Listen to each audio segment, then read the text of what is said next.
প্রিয় ভিউয়ার্স, আজকে আমি কথা বলতে চাচ্ছি এনভিডিয়ার আপকামিং RTX 50 সিরিজের সুপার কার্ডগুলোর উপর, যা গ্রাফিক্স কার্ড মার্কেটে অনেক প্রভাব ফেলবে। আর এটা এমনি এমনি বলছি না, আপনারা পুরো ভিডিও দেখলেই বুঝতে পারবেন। তো আপনার যদি ইন্টারেস্ট থেকে থাকে গ্রাফিক কার্ডের উপর, অবশ্যই ভিডিওটি শেষ পর্যন্ত দেখবেন। আর হ্যাঁ, লাইক করে পাশেও থাকতে পারেন।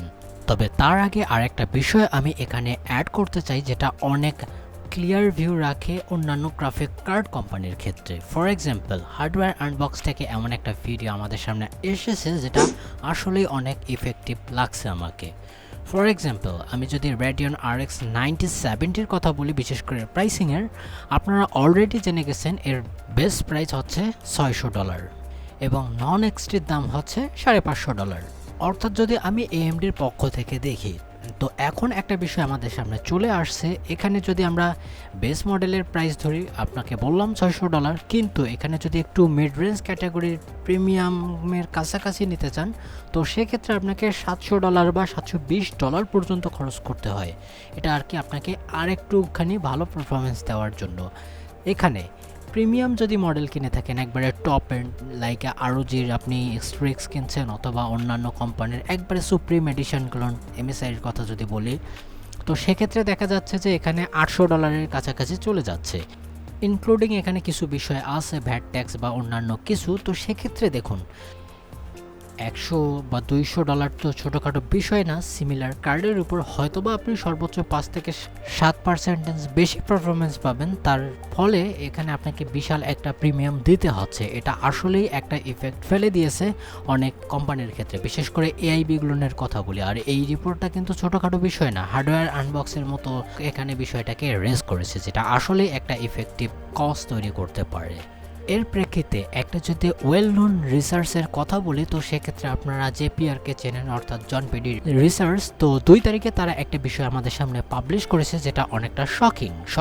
কি কারণে বলছি? এটা হচ্ছে GPU মার্কেট শেয়ার নিয়ে। আপনারা দেখেছেন AMD কিন্তু প্রথমের দিকে, অর্থাৎ তাদের যে 9000 সিরিজের যে সকল কার্ডগুলো আসলো, অর্থাৎ RDNA 4 আর্কিটেকচারে, সেগুলো কিন্তু ওয়েল পারফরমেন্স করেছে ওভারঅল সারা বিশ্বে। আর তারা কিন্তু মার্কেটও অনেকটা ক্যাপ করেই নিয়েছিল। আরও একটু ক্লিয়ার করে বলি, আপনারা RX 9070 XT, নন XT অথবা RX 9060 XTর যদি কথা বলি, তো সেক্ষেত্রে কিন্তু জাপান থেকে শুরু করে অন্যান্য দেশে, বিশেষ করে আমি যদি ইউরোপের কান্ট্রিগুলোতে দেখি, তো সেক্ষেত্রেও কিন্তু 16 জিবির যে ভিরিয়ামওয়ালা গ্রাফিক কার্ডগুলো ছিল, সেইগুলো কিন্তু অনেক সেল হয়েছে অ্যাজ কম্পেয়ার টু RTX-এর নতুন সিরিজ। তাই বলে এটা বলছি না যে AMD NVIDIA-কে ক্রস করে গেছিলো, এরকম না। আমি যদি পার্সেন্টেজের কথা বলি, তো ইভেন আমি যদি Q2 পরে, অর্থাৎ Q2 2024-এর পর যদি আমি Q1 25-এর কথা বলি, তো সেক্ষেত্রেও কিন্তু মোটামুটি একটা ভালো পজিশন রেখেছিল AMD। অর্থাৎ টোটাল AIB শেয়ারের যদি কথা বলি মিলিয়ন্স ইউনিটে, তো সেক্ষেত্রে 8% করেছিল। তা বর্তমান বলবো না, Q2-র পরে এসে দাঁড়িয়েছে 6%। আর অপরদিকে NVIDIA গেইন করেছে আরও 2%, অর্থাৎ 94 বা 94। এর মানে হচ্ছে NVIDIA কিন্তু বারবার লিপ এই জায়গায় নিচ্ছে। তবে এখানে আমি আপনাকে একটা হার্শ রিয়েলিটির কথা বলি।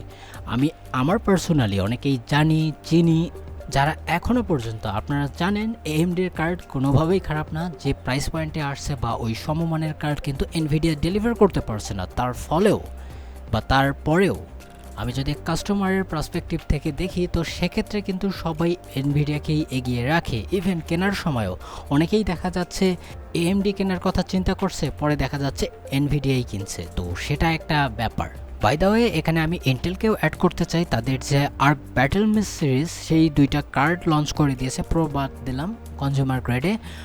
আর্ক B580 এবং B570 12 এবং 10 জিবির GDDR6-এ, যেটা মোটামুটি ভালো পারফরমেন্স দিচ্ছে ওই প্রাইসে থেকে। আবার অনেক কার্ডকেও চ্যালেঞ্জ জানাচ্ছে, তারপরেও কিন্তু ওই কার্ডগুলো অনেকেই কিনছে না। আর এখানে আরেকটা ট্রিকের ব্যাপার আছে, এখনও কিন্তু ফুল পটেনশিয়ালে ওই কার্ডগুলো চলতেছে না, কিছু বার্ডেন অফ সফটওয়্যারের কারণে। যদি এগুলো আনলক হয়ে যায়, তো সেক্ষেত্রে কিন্তু মোটামুটি ভালো পারফরমেন্স দিতে সক্ষম ওই কার্ডগুলো, তো সেগুলোকেই অনেকেই কনসিডার করছে না। তো সেক্ষেত্রে একটা খারাপ বিষয়। আমি মনে করি যে সাধারণ কনজিউমারদেরকে একটু লেভারেজ দিতে হবে ইন্টেলকে, তাহলে হবে কি গ্রো করবে মার্কেট এবং সব কিছু স্ট্যাবিলিটির দিকে চলে আসবে। অর্থাৎ এই বাজেটের মধ্যে কার্ড, মনে করেন 30 থেকে 40 হাজার টাকা দামের কার্ড অমুক বা তমুক নামের কোম্পানি এসে মনোপলি করতে পারবে না। তো এখন যদি আমরা পরের সেগমেন্টে চলে যাই, অর্থাৎ এনভিডিয়ার আপকামিং গ্রাফিক কার্ডের উপর, যেগুলো অবভিয়াসলি RTX 50 সিরিজ সুপার হবে, যেগুলো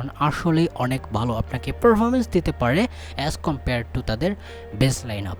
তো প্রথমত যদি আমি RTX 5080 সুপারের কথা বলি, তো এবার এটা কোরকে সিমিলার রেখে 24 জিবির ভিডিও মেমোরি নিয়ে আসতে পারে GDDR7 এর। তবে এখানে ইন্টারেস্টিং পার্ট হবে এটা 32 Gbps প্লাস, অথবা প্রোডাক্টিভ যদি কেউ কাজ করে থাকেন, ভিডিও মেমোরির বেশি দরকার, তো সেক্ষেত্রেও এটার হেল্প নিতে পারেন। এটা অনেকভাবেই আপনাকে সহায়তা করবে। আর এটা কেন ইন্টারেস্টিং আরও বলছি, কারণ আমরা যদি AMDর পক্ষ থেকেও দেখি, অর্থাৎ RX 9070 XT যেটা 16 GB ছিল, এটাকেও অনেক ক্ষেত্রে প্রভাবিত করতে পারে। যদিও আমরা র পারফরমেন্সে প্রায় বা ওভারঅল গেমিং পারফরমেন্সে স্লাইটলি বেটার পারফরমেন্স দেখতে পেরেছি AMDর, তবে এখানে যদি এটা চলে আসে, এটা অনায়াসে তাকে টক্কর দিতে পারবে। আর সবচেয়ে ইন্টারেস্টিং পার্ট হতে পারে যে এটাকে বেটও করে দিতে পারে অনেক পারফরমেন্সের ক্ষেত্রে। বিশেষ করে যদি আমি প্রোডাক্টিভ কাজের কথা বলি, সেক্ষেত্রে তো অনেক হেল্প করবেই। স্ট্রিমিংয়ের কথাও যদি আপনি এখানে অ্যাড করতে চান, আর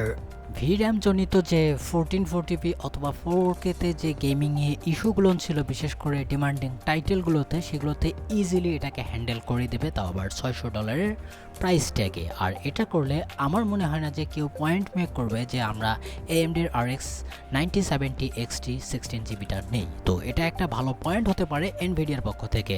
আর এনভিডিয়া আজ থেকে না, প্রায় 16 সালের পর থেকেই আমি ট্রেন্ডটা দেখে আসছি যে তারা এরকমটাই ডেলিভার করার চেষ্টা করছে। আর যাই হোক, মার্কেট যাতে আমাদের দখলেই থাকে। আর আপনারা বুঝতেই পারছেন AMDর কিন্তু একটু হলেও সেলস অনেক বেশি হয়ে গেছিলো, তো সেক্ষেত্রে কিন্তু এনভিডিয়া এটা বাধ্য হয়ে করছে। আর এজন্যই বলি কম্পিটিশন একটা ভালো থিং যদি আপনি একজন কনজিউমার হয়ে থাকেন। তবে হ্যাঁ, এর যে ডিফল্ট প্রোডাক্টগুলো ছিল, অর্থাৎ যেগুলো তার আগের কার্ডগুলোকে হয়তোবা ডিসকন্টিনিউ করে দিতে পারে এনভিডিয়া, তবে এটা কবে নাগাদ আসতে পারে? আমরা তো এক্সপেক্ট করছি যে হলিডে সেলসের দিকে আসতে পারে, অর্থাৎ সামনেই Q4-এ চলে যাচ্ছে। তো সেক্ষেত্রে দেখা যাবে যে হ্যাঁ, ওই হলিডে সেলসের দিকেই তারা যদি এটাকে নিয়ে আসে, এটা একটা ভালো চিন্তাভাবনা হয়ে থাকতে পারে। তবে এখানে আরেকটা বিষয় এসেছে যে 36 Gbps এর GDDR7 মেমোরির আমরা গ্রাফিক কার্ডও অনেক সময় হয়তোবা দেখতে পারবো, যেটা লিখে এসেছে। আর আরেকটা বিষয়, এখানে কিন্তু AMDর পক্ষ থেকে আরেকটা কার্ডকে দেখা যাচ্ছে, OSIS RX 9080 XT RDNA 4 আর্কিটেকচারের রিফ্রেশমেন্ট হতে পারে বা যে কোনো কিছুই করতে পারে AMD। তো সেক্ষেত্রে কিন্তু আমরা একটা মিড রেঞ্জ অথবা হাই এন্ড ক্যাটাগরিতে কম্পিটিশন দেখতে পারবো। দেখার বিষয় কবে নিয়ে আসে। আই হোপ যে ভিডিওটি আপনার ভালো লেগেছে। যদি লেগে থাকে অবশ্যই লাইক দিয়ে দিবেন। আর আপনারাও কমেন্টে লিখতে পারেন যে RX 9060 নন XT অথবা RX 7400 অথবা ইন্টেলের ARC B380 এই ধরনের কার্ড নিতে চান কিনা কমেন্টে লিখতে পারেন। অবশ্যই সাবস্ক্রাইব করেই যাবেন। অ্যান্ড ভালো থাকবেন, সুস্থ থাকবেন। Bye bye.